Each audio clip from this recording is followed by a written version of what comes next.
নমস্কার বন্ধুরা, তোমরা সবাই কেমন আছো? আশা করি সবাই ভালো আছো। আমার চ্যানেলে তোমাদের সবাইকে স্বাগত জানাই।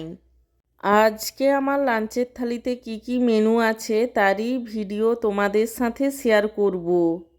আজকে আমার লাঞ্চের থালিতে রয়েছে গরম গরম সাদা ভাত, তার সঙ্গে রয়েছে আলু সেদ্ধ মাখা।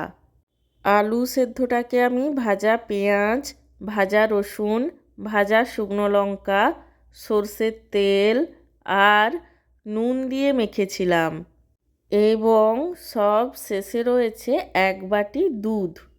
তোমাদের কাদের কাদের এরকম দুধ এবং আলু সেদ্ধ মাখা দিয়ে ভাত খেতে ভালো লাগে সেটা কমেন্ট করে জানিও। আর ভিডিওটিতে লাইক দিতে এবং চ্যানেলটিকে সাবস্ক্রাইব করতে একদমই ভুলো না। সব শেষে তোমাদের সবাইকে জানাই আমার তরফ থেকে অসংখ্য ধন্যবাদ ভিডিওটি দেখার জন্য।